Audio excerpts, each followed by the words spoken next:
매슬로우의 인간 욕구 5단계 이론은 인간 행동의 동기를 이해하는 것에 큰 도움을 준 심리학 이론으로 인간의 기본적 결핍부터 최상의 성취에 이르기까지의 심리적 과정을 설명하고 있습니다. 패키징의 궁극적인 소비자가 인간인 만큼 매슬로우의 인간 욕구와 패키징을 연결지어 생각해 볼 필요가 있습니다. 첫 번째, 생리적 욕구. 생존을 위한 기본 욕구인 음식, 물, 의복 등의 생리적 욕구와 관련해 패키징은 신선도를 유지하고 위생을 보장하는 역할을 합니다. 물병부터 신선한 과일이 들어있는 패키징까지 패키징은 생존에 필요한 식품을 최종적으로 전달해주는 중요한 수단입니다. 두 번째, 안전 욕구. 제품의 안전한 보관과 사용을 위해 제품 패키징은 더욱 중요합니다. 예를 들어 유아용품의 패키징은 유해 물질로부터 보호하고 의약품의 패키징은 복용 방법과 안전 정보를 제공합니다. 세 번째, 사회적 욕구. 우리는 사람들과 연결되기를 원합니다. 패키징은 브랜드와 고객 간의 소통 창구가 됩니다. 특별한 메시지가 담긴 디자인이나 캠페인을 알리는 패키징은 소비자에게 더 깊은 공감과 연결감을 줍니다. 최근에는 제품 보호를 넘어 소비자와의 소통과 다양한 정보를 제공하는 커넥티드 패키징이 도입되고 있습니다. 네 번째, 존중 욕구. 고급스러운 패키징은 소비자의 자기 가치를 높여주는 역할을 합니다. 아름다운 화장품 상자나 고급 선물용 패키징은 나를 위한 특별한 것이라는 느낌을 만들어 자부심을 자극합니다. 마지막으로 자아실현 욕구입니다. 요즘은 환경에 미치는 영향을 고려해 지속가능한 패키징이 많은 주목을 받고 있습니다. 나의 소비가 지구를 더 나은 곳으로 만든다는 만족감을 느끼게 하는 것으로 친환경 패키징에 대한 관심과 구매 등과 관계가 있습니다. 이처럼 패키징은 단순히 제품을 담는 것을 넘어 인간의 다양한 욕구를 충족시키며 우리 삶에 깊은 영향을 미칩니다. 매슬로우의 인간 욕구 5단계와 패키징의 역할에 관한 자세한 내용은 올패키징 홈페이지에서 확인할 수 있습니다. 친환경 인쇄 및 가공 전문 기업 세흥 SP 기획재정부가 2025년부터 달라지는 제도와 법규 사항 등을 알기 쉽게 정리한 2025년부터 이렇게 달라집니다. 책자를 발간했습니다. 이 책자에는 39개 정부기관에서 취합한 정책 313건이 분야, 시기, 기관별로 구성되어 있는데요. 패키징과 관련해서는 신규 화학물질 등록 기준 조정, 유해 화학물질 위험도 등에 따른 안전관리 체계 개선, 종이팩 재활용 방법 확대, 드론 로봇으로 택배 물품 배송, 물류기기 임차 비용 지원 확대 및 통합관리 시스템 구축, ESG 경영 관련 행위의 하도급 법령 위반 여부에 대한 지침 명확화 등이 시행됩니다. 특히 신규 화학물질의 등록 기준이 2025년 1월 1일부터 제조 수입량 연간 0.1톤 이상에서 연간 1톤 이상으로 상향되고 유해 화학물질 취급시설 영업허가 및 검사 제도가 8월 7일부터 위험도 및 취급량에 따라 차등적으로 적용되는 등 잉크, 접착제 등을 제조하거나 사용하는 패키징 관련 기업에서는 관련 제도의 변경 내용을 잘 알고 있어야만 합니다. 또한 자원의 절약과 재활용 촉진에 관한 법률 시행 규칙이 개정돼 지금까지 재활용 의무 생산자가 종이팩을 재활용하려는 경우 화장지 또는 재생종이 제조 등만 가능했으나 8월 7일부터는 건축자재 또는 성형제품 제조 방법도 가능해 종이팩 재활용이 활성화될 것으로 보입니다. 플렉소 솔루션을 공급하는 DKSH 코리아 국민권익위원회가 1월 22일 천안시에서 공업포장업 분야 기업인들과 공업포장 분야 기업 고충 현장회의를 가졌습니다. 유철한 국민권익위원장의 주재로 열린 이날 회의에는 사단법인 한국공업포장협회 회원사와 기획재정부, 고용노동부, 산림청, 천안시, 중소벤처기업진흥공단, 소상공인시장진흥공단, 한국산업인력공단 등 관계기관 담당자 30여 명이 참석해 수출 포장 기업의 현장의 목소리를 직접 듣고 고충 해소 방안을 논의했습니다. 이날 현장 회의에서는 포장용 합판 품목 분류 개선 및 수입 물품 유통이력 관리제도 도입, 열처리 소독 기술자 교육 개선, 수출 포장업체의 수출 기업 인증 신설, 수출 포장업계의 무역의 날 정부 포상 대상 포함 등이 건의됐는데요. 최근 공업 포장업계의 가장 큰 고충은 수출 포장에 사용하는 베트남산 2위급 합판의 덤핑 방지세율 13.94%가 적용된다는 것이라고 합니다. 포장용 합판은 2위급 합판으로 국내에서 일절 생산되지 않고 있어 포장업계는 전량 수입에 의존할 수밖에 없는 상황인데요.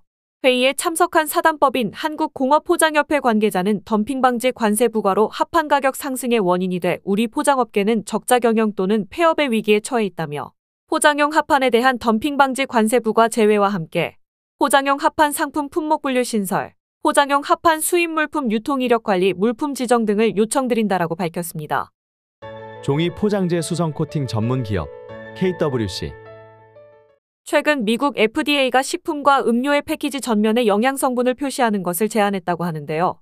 실제로 적용된다면 소비자와 관련 업계에 큰 변화가 생길 것으로 보입니다. 이번 제안의 핵심은 소비자가 제품을 구매할 때 영양 정보를 한눈에 쉽게 확인할 수 있도록 하겠다는 것입니다. 기존의 패키지 뒷면이나 측면에 작은 글씨로 표기하던 영양 성분을 칼로리, 당 함량, 나트륨 등의 주요 정보를 중심으로 패키지 전면에 명확히 표기한다는 것입니다. 이는 소비자의 건강한 선택을 돕고 비만과 만성질환 문제를 줄이기 위한 노력으로 해석됩니다. 이 정책이 시행된다면 미국 식품업계에 큰 변화가 일어날 것으로 예상됩니다. 제품 개발 단계에서부터 건강한 이미지를 강조해야 하며 과도한 설탕이나 나트륨 사용을 줄이는 움직임이 활발해질 것입니다. 동시에 소비자들도 패키지 전면 라벨을 통해 보다 직관적인 선택을 할 수 있게 돼 건강에 대한 관심이 높아질 것으로 보입니다. 이러한 변화는 우리나라에서도 일어날 가능성이 큽니다. 글로벌 경쟁력을 유지하기 위해 국내 대형 식품 제조사들 역시 미국의 새로운 표시 규정을 도입할 것이고 건강을 중시하는 소비자들이 늘어나면서 제품의 성분 정보에 대한 관심이 더욱 높아지고 있고 투명한 라벨링이 브랜드 신뢰도의 중요한 요소로 자리 잡고 있기 때문입니다. FDA의 새로운 제안이 식품업계의 건강 중심의 패러다임 전환을 촉진하는 계기가 될 것으로 보이는 가운데 우리나라에서도 건강하고 투명한 식품 환경을 만들어가는데 한 걸음 더 나아갈 수 있기를 기대합니다. 친환경 연포장재 제조기업 대륜포장산업. 유리병에 담긴 소스나 잼 제품들이 많이 출시되고 있는데요. 뚜껑, 즉 러그캡은 많은 힘을 들여 열어야 해서 개봉에 어려움을 느끼는 사용자가 많습니다. 미국 CCT에 특허받은 러그캡은 소비자가 뚜껑의 버튼을 눌러 쉽게 개봉할 수 있고 이로 인해 유리병을 개봉하는 데 필요한 토크를 최대 50%까지 줄인 것이 특징입니다. 또한 재활용 가능한 알루미늄으로 만들어 기존 양철 뚜껑에 비해 가볍고 내구성이 높습니다. CCT는 연간 2억 5천만 개 이상의 알루미늄 러그 뚜껑을 생산할 수 있는 능력을 갖추고 있는데요. 앞으로 다양한 소스류 제품에 적용할 예정이라고 합니다. 플렉소 인쇄 제판 제조사 현진우렉소. 소비자에게 개봉 용이성을 제공하는 것은 패키징의 중요한 기능 중 하나입니다. 그래서 많은 기업들이 개봉 용이성을 위해 별도의 이지필 필름을 구매한 후 드라이 레미네이션 작업을 했는데요. 최근 이지필 필름 대신 이지필 실런트 레진을 바로 압출 코팅해 이지필 기능을 부여하는 제품이 나와 주목을 받고 있습니다. 올 패키징 프렌즈 기업 프라임 머터리얼스는 기존 수입산 압출 코팅용 이지필 레진을 국산화하는 것에 성공. 폴리에틸렌, 폴리프로필렌, 폴리스타이렌, 폴리에틸렌 테레프탈레이트 등 용기와의 이지필 기능을 제공하고 있습니다. 컵라면, 요거트 등 패키징에 이지필 필름을 사용할 경우 필름 휘어짐이 발생하거나 고속 생산 설비에서 열접착 조건에 따라 이지필 기능 편차가 발생하는 등 여러 문제로 인해 미국, 일본 등에서 수입한 압출 코팅용 이지필 레진을 사용하는데요. 수입 레진은 EVA 계열로 내열성이 약해 포장재가 들러붙는 블러킹이 발생하는 등 또 다른 문제를 불러옵니다. 프라임 머티리얼스의 압출 코팅용 이지필 레진은 피착제로부터 부드럽게 개봉될 수 있고 고속으로 포장되는 설비에서도 블러킹 현상이 줄어든다는 장점이 있습니다. 또한 국산화된 기술로 국내 식품 패키징 산업의 경쟁력 강화에도 이바지할 수 있을 뿐만 아니라 환율 상승, 물류비 상승 등의 문제에서도 벗어날 수 있습니다. 안정적 원료 조달이 가능하고 운송거리 단축으로 탄소 배출량도 크게 줄일 수 있는 프라임 머티리얼스의 이지필 실런트 레진에 관심 있는 분들은 올 패키징몰에서 프라임 머터리얼스를 검색해주세요. 품질과 신뢰로 국산화의 길을 열다. 프라임 머티리얼스. 국내 유일 패키징 플랫폼 기업 올 패키징이 세계 2위. 아시아 최대 규모의 플라스틱 및 고무산업 전시회 차이나 플러스 2025 참관단을 모집합니다. 전 세계 40개국에서 4천여 개 기업이 참여하는 차이나 플러스 2025를 방문해 최첨단 플라스틱 및 패키징 기술과 혁신적인 솔루션을 직접 경험해 보시길 바랍니다. 올 패키징과 함께라면 더욱 특별합니다.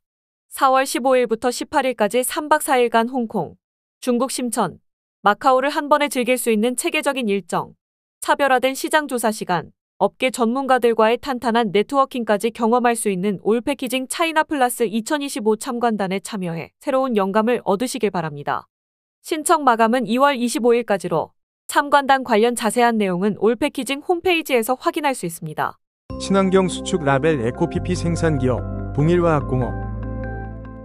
올 패키징이 2025년 포장기사 국가기술 자격 시험 및 패키징 실무자를 위한 포장기술 전문 교육을 3월 8일부터 4월 9일까지 6주간 토요일과 수요일에 올 패키징 교육장에서 진행합니다. 올 패키징은 해마다 패키징 기술 전반에 대한 전문 교육 프로그램을 진행해 국가기술 자격 취득을 지원하고 있습니다. 이번 교육은 다양한 분야의 기술자 및 관련 종사자들과의 정보 공유 및 인적 네트워크 형성을 촉진하고 오는 5월 시행되는 국가기술 자격, 포장기사 취득을 목표로 합니다. 실질적인 역량 강화와 함께 패키징 기술의 전문성을 한 단계 높일 수 있는 인재 양성 교육인 올 패키징 아카데미의 포장 기술 전문 교육에 관한 자세한 내용은 올 패키징 홈페이지에서 확인하실 수 있습니다. 식품용 자동 포장기계 자동화기기 제작, 주식회사 승창.